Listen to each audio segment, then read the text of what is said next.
The garden is producing with leaps and bounds, and I am so excited to start canning so many different gorgeous vegetables that I can enjoy and my friends can enjoy throughout the winter season. Here in the Midwest, you have to make sure to can if you want to enjoy some fresh, beautiful vegetables throughout the year, as during the winter months, nothing will grow in those sub-zero temperatures. Today I'm making a quick and simple dill bean, or you may have heard of dilly beans. These are so crisp and delicious, they are such a fun addition to any relish tray or anything you may enjoy. To start, you want to make sure to use fresh green beans. I'm of course using the ones straight from my garden, but check your local farmer's market or grocer to see what they have in stock. You want to use the most fresh ones because they will produce the most crisp and beautiful beans once you can them. You can use any color if you like, but I of course use the traditional green. Make sure to wash them thoroughly and cut off the tops, just the ends that were connected to the beans, the plants themselves. Next, you want to make sure to sterilize and prepare your jars, as with anything you can. Have your water bath ready on the stove and dip your jars in for at least 10 minutes in boiling water and let them sit to sterilize them.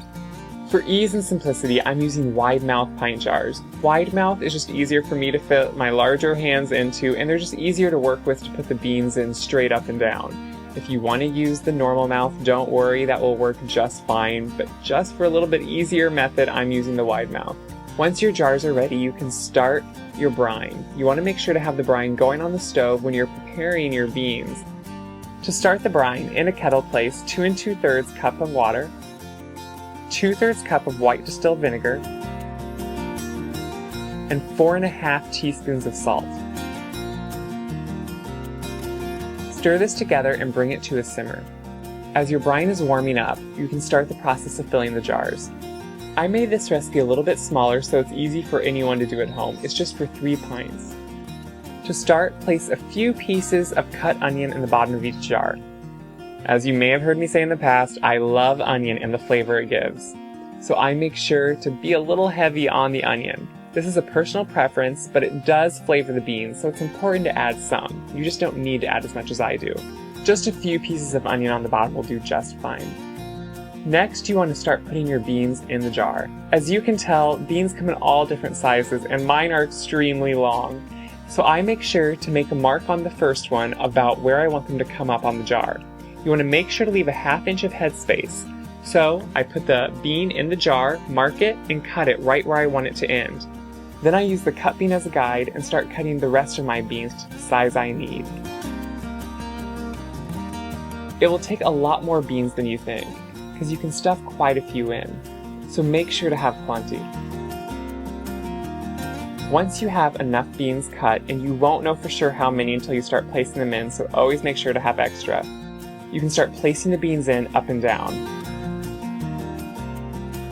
Fill the jar until you can't squeeze any more beans in.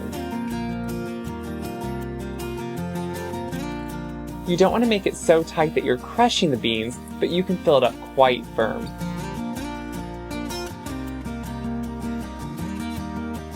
If you like, and I always do, you can put a few pieces of onion on top, just again to further the flavor.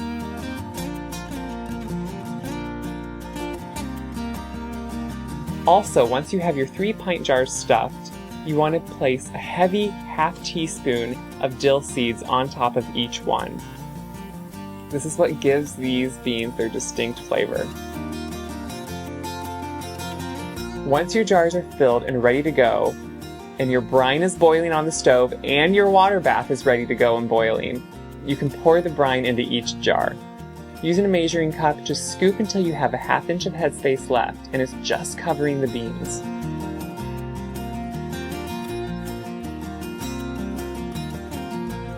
And as an optional bonus, if you're like me and like things a little bit on the spicy side, or like me, like things extremely spicy, you can add some hot pepper or hot red pepper flakes to these jars, just as a great spice when you open them up. I'm using one of my fresh cayenne peppers, serrano would work great too, and just slicing it right into the jar. This will give them a distinct heat that is so delicious with these dill beans.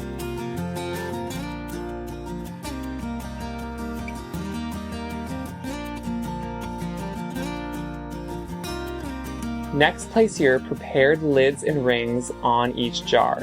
Always follow the manufacturer's directions on preparing your rings and lids.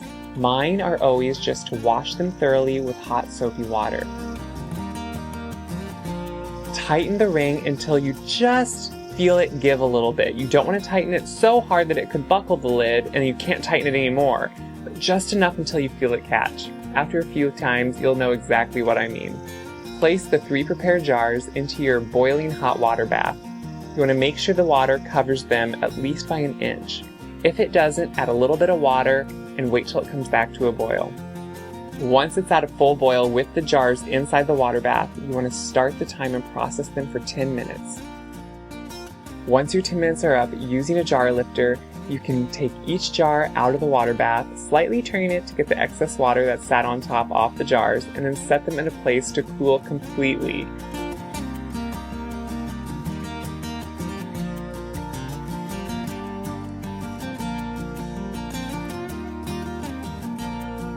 Soon you will hear them pop and you know they will seal, and you will be able to enjoy these all throughout the winter, if you can wait that long. These will be ready to eat within a couple weeks, but the longer you wait, the better the flavor will penetrate each bean, and they will be so delicious. These are such a great addition to any type of relish you may have, or as a gift. It is such a gourmet, wonderful thing to have. Enjoy.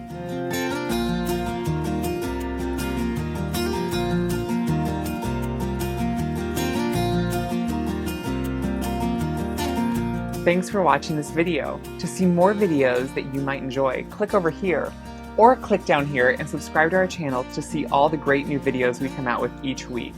Can't wait to see you again.